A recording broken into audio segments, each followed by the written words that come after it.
Bismillahirrahmanirrahim. Assalamualaikum warahmatullahi wabarakatuh. Pertama-tama yang terhormat kepada Bianif selaku Direktur Pondok Pesantren Seberkahan Marban Fida, yang kepada Mida selaku pengasuh Pondok Pesantren Seberkahan Marban Fida. Terima kasih kepada keluarga saya, kepada keluarga saya. Terima kasih kepada guru-guru Pondok Pesantren Seberkahan Marban Fida dan kepada yang lainnya. Pokoknya sekarang saya akan menjelaskan tentang Imam Ibnu Majah. Imam Ibnu Majah, nama lengkapnya adalah Abu Abdullah Muhammad ibnu Yazid ibnu Majah al-Rabi al-Qazwani. Dia lebih akrab dipanggil dengan Ibnu Majah. Beliau terkenal dengan kejujuran dan akhlak mulianya. Beliau lahir di Qazwani, Irak pada tahun 209 Hijriah atau 824 Masehi. Nah, apa namanya? Sebutan Majah itu disembahkan kepada ayahnya yang bernama Yazid atau yang dikenal pula dengan nama Majah Maula Raf'at. Ibnu Majah itu mulai belajar sejak remaja. Sejak remaja ia menekuni bidang ilmu hadis pada usianya pada usia ke-15 tahun. Pertama kepada gurunya yang terkenal yaitu Ali bin Muhammad Tanafasi. Nah,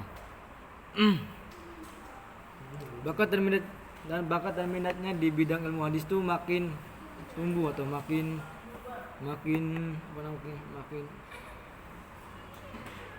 besar. Nah, bakat dan minatnya itu makin besar.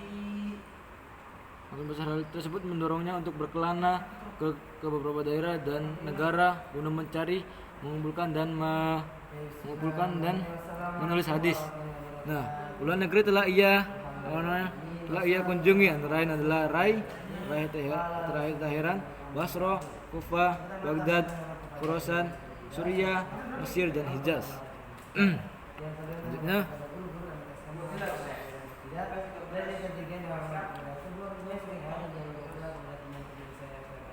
ia menerima hadis dari para ulama hadis di tempat-tempat yang dikunjunginya, yaitu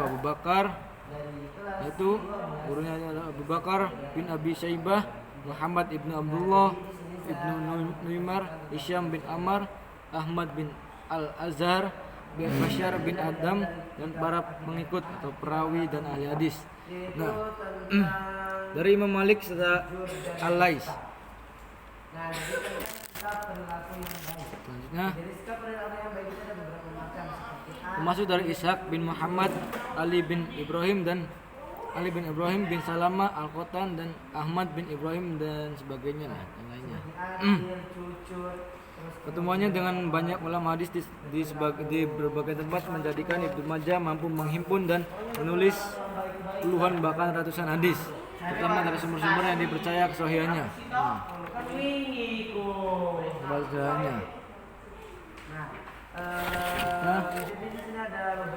Sepanjang hayatnya Imam Ibnu Majah itu telah menulis buku baik dalam bidang hadis, sejarah, fikih maupun tafsir. Nah, dari bidang tafsir itu beliau menulis tafsir Al-Quran Al-Karim. Nah, dan dalam bidang sejarah beliau menulis At-Tariq. At-Tariq itu memuat biografi para perawi hadis sejak awal hingga zamannya. Maksudnya karanya di bidang hadis itu berjudul Kitab Sunan Ibnu Majah, menjadi yang paling bersejarah dan populer di kalangan muslim dan rujukan klasik. Nah,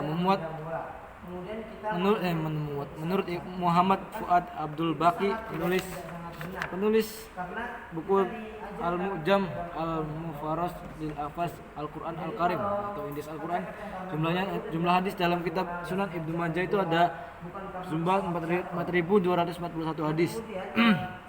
Dan sumbangannya di bidang ilmu Islam tersebut, khususnya di bidang ilmu hadis, banyak mendapat pujian dari para ulama besar, yaitu ulama yang banyak pujian. Dan ada yaitu Abu Ya'la Khalili Al-Qazwini itu mengatakan Ibnu Majah adalah seorang yang terpercaya yang diakui kejujurannya dan pendapatnya dapat dijadikan pedoman, yang mempunyai pengetahuan yang luas dan banyak menghafal hadis. Sedangkan Ibnu Katsir dalam tafsir Al-Masyhur itu mengatakan dalam kitabnya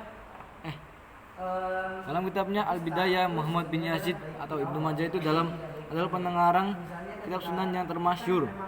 Kitabnya itu merupakan bukti atas amal dan ilmunya, keluasan pengetahuan dan pandangannya, serta kejujuran dan kepatuhannya kepada hadis, baik tentang masalah pokok atau masalah cabang.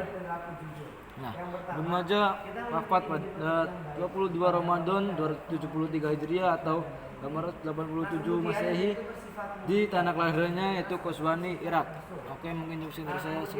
Wassalamualaikum warahmatullahi wabarakatuh.